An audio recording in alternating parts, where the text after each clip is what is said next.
Last Saturday, the Amazonian people on Ground Zero sent an unambiguous message to the colonizers in Yaoundé.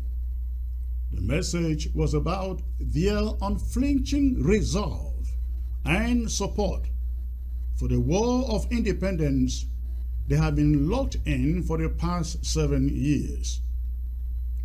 Ground Zero called the bluff of La République du Cameroon and chose to stay home from their organized annual ritual in 20th May festivities.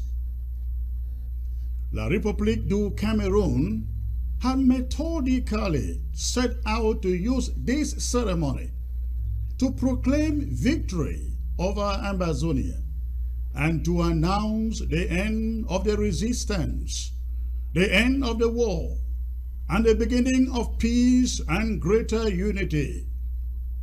La République du Cameroon wanted to tell the world that finally, peace and security are back. Look at the people. See them celebrating 20th May.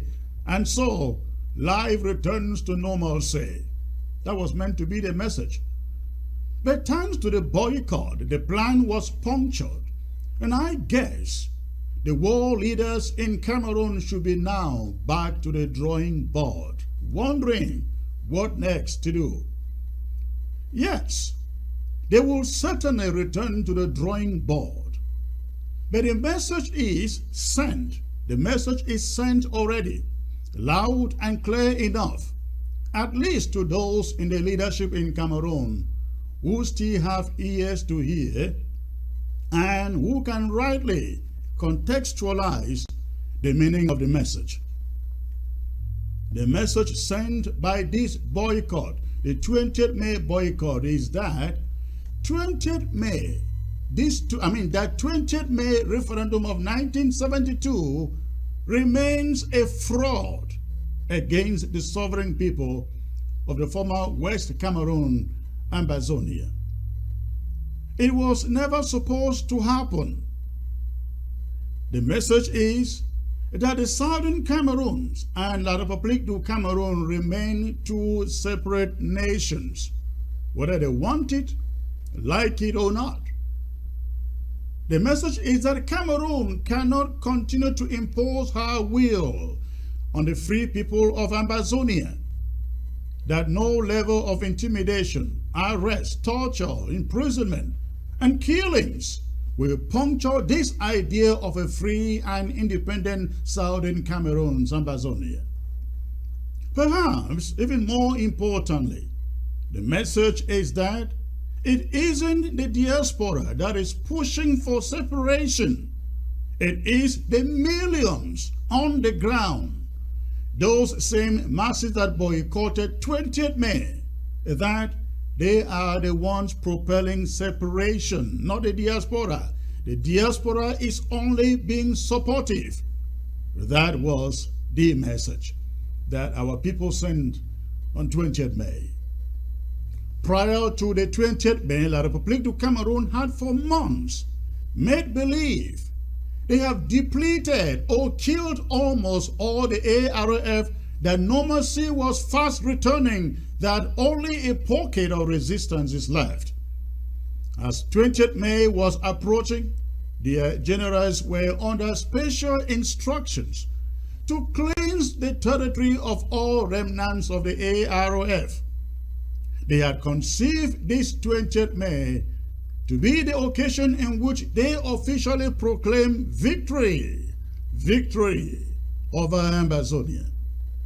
The world will see, they thought, Amazonians pouring the streets to celebrate 20th May as in yesteryears.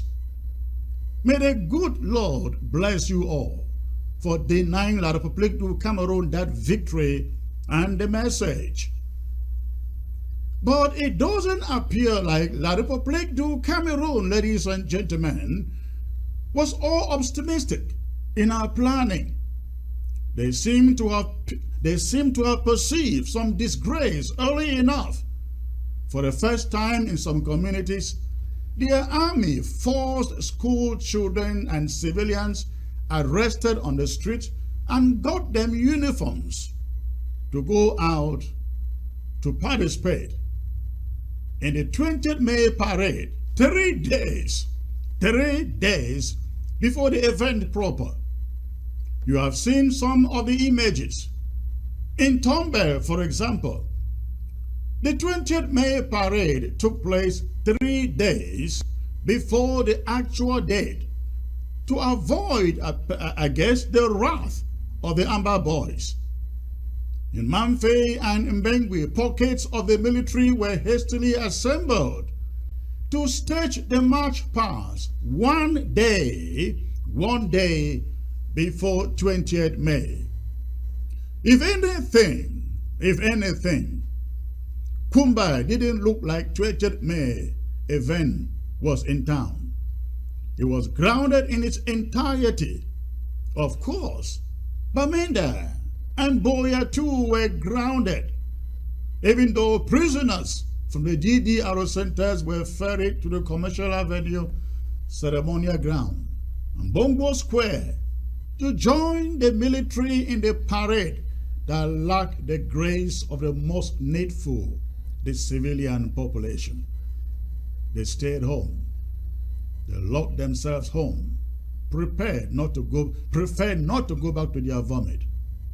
Even in Francophone-infested Victoria, the only presence was that of the colonial military and a few colonial officials. The people were absent. In counties like Libialem, Boyo, and Bui, nothing, zero celebrations took place there. The warriors, the dragons, and the Bui Amber Boys took over. If any message Cameroon should be reading from your refusal to go back to sucking your own vomit, it is that the feeling of annexation, colonization, subjugation, and marginalization isn't a thing of the diaspora. You declared it explicitly that the pains of annexation, colonization, and the feeling of second-class citizenship have been yours and yours mostly. Not those living out of the country or out of Ambazonia, but those on ground zero. Will Cameroon now learn from the experts who have said repeatedly that there is no military solution to this conflict? Will they learn? Let me declare it once more to all of you warmongers in Yaoundé that Amber Boys, as you call them, are not going anywhere soon. They are not laying down their arms, and those of us who are bitter enough and feeling the pinch of your impunity and injustices are not going away, are not going anywhere either, until we have all worked and paid for the war to the expected end. We aren't near the last man standing yet. No, not yet. We're not even close. On 20th May, the AROF brought down 4 Cameroon soldiers in Tombe. The Bui warriors brought down 9 or more in Kumbo. In Boya, the colonial governor survived a blast that left many scampering for safety.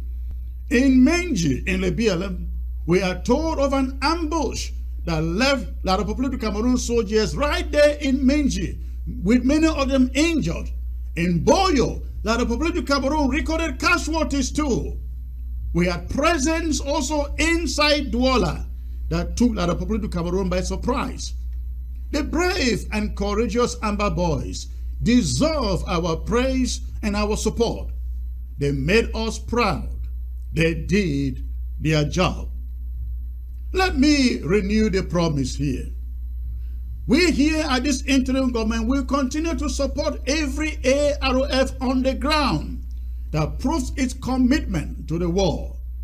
We will stand behind every self-defense group that shuns partisanship, that just wants to free Ambazonia.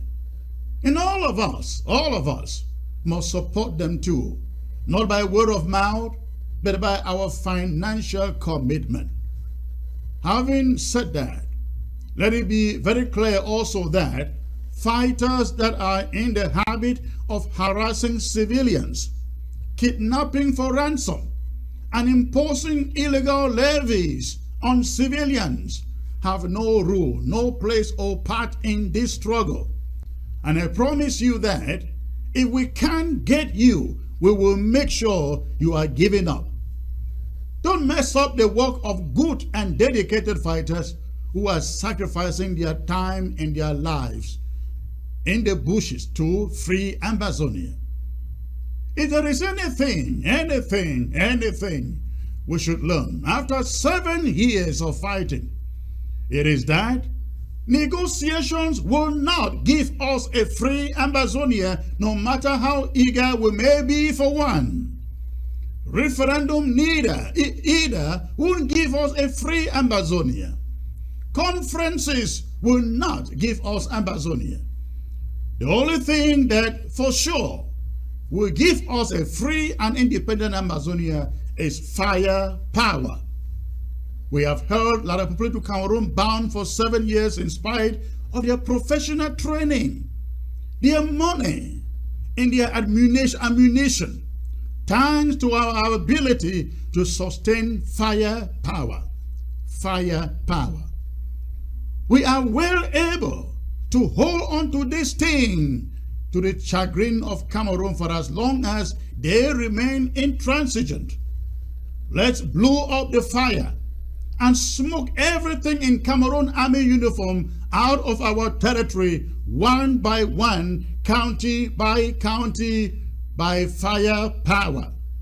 I urge every one of you to leave your comfort zone and let's all stand behind the ARF and give them the fire they need. Please, I urge you, log on to amberdeals.com, and subscribe for just $10 a month.